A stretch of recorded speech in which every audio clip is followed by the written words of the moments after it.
আমরা প্রত্যাশা করি বাংলাদেশের জনগণ গত 17 বছরে দেখেছে, সর্বশেষ 1.5 বছরেও তারা দেখেছে যে 17 বছরে যে ঘটনাগুলো ঘটেছে, একটা দলের মধ্যে যাদের মধ্যে ক্ষমতায় আসার কনফিডেন্স বিল্ড করেছে, তারা সেই 17 বছরের কার্যক্রমেরই এক ধরনের পুনরাবৃত্তি গত 1.5 বছরে করেছে।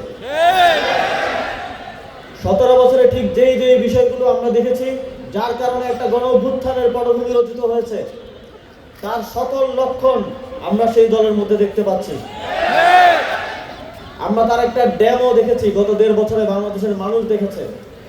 ইতিমধ্যেই আপনারা যদি রাস্তায় যান, বাজার করতে গেলে যেই সবজিওয়ালা আছে, রিক্সায় উঠলে যে রিক্সাওয়ালা মামা আছেন, শিক্ষক ছাত্র থেকে সকল শ্রেণী পেশা কমিউনিটির মানুষ আছেন, তাদের সাথে যখন আমরা কথা বলি, তখন আমরা সেই পলিটিক্যাল ডেমোগ্রাফির যে পরিবর্তন হয়েছে সেটা উপলব্ধি করতে পারি।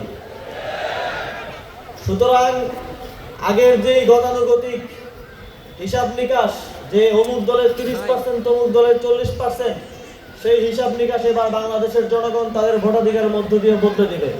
আপনারা দেখবেন অন্যান্য যেসব জোট হচ্ছে, আমাদের প্রতিদ্বন্দ্বী যেসব জোট আছে, তাদের মধ্যে সিট ভাগাভাগি নিয়ে কি পরিমাণ ঝামেলা হচ্ছে, এবং যাদের সাথে তাদের সমঝোতা হয়েছে তাদের আসলেও কি পরিমাণ সমস্যা হচ্ছে। আমরা প্রথম থেকে বলে আসছি, আমাদের এই ঐক্য কিছু প্রিন্সিপালের ভিত্তিতে আমরা এই ঐক্য গঠন করেছি। আমরা কোনো সিট ভাগাভাগি কিংবা ক্ষমতার ভাগাভাগির আলোচনার মধ্য দিয়ে ঐক্য গঠন করিনি। আমরা এই ঐক্য গঠন করেছি বাংলাদেশকে মুক্তি দেওয়ার জন্য।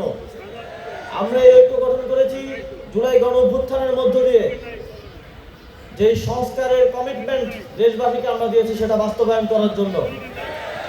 এই ঐক্য, এই জোট বিজয়ী হলে ঐক্যমত্য কমিশনের সংস্কারের যে বিষয়গুলো এই গণভোটে আছে, তার থেকে আরো বেশি সংস্কার আমরা করব। এই কমিটমেন্ট আমরা দেশবাসীকে দিতে চাই।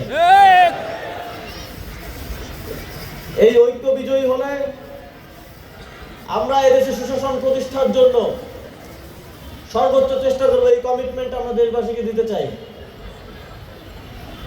আমরা বিগত সময়ে আওয়ামী ফ্যাসিস্ট সরকার বাংলাদেশকে যেভাবে একটি প্রতিবেশী দেশের গিনিপিগ বানিয়ে রেখেছিল, বাংলাদেশ সেখান থেকে পৃথিবীর বুকে মাথা উঁচু করে দাঁড়াবে, এই নিশ্চয়তা আমরা দেশবাসীকে দিতে চাই।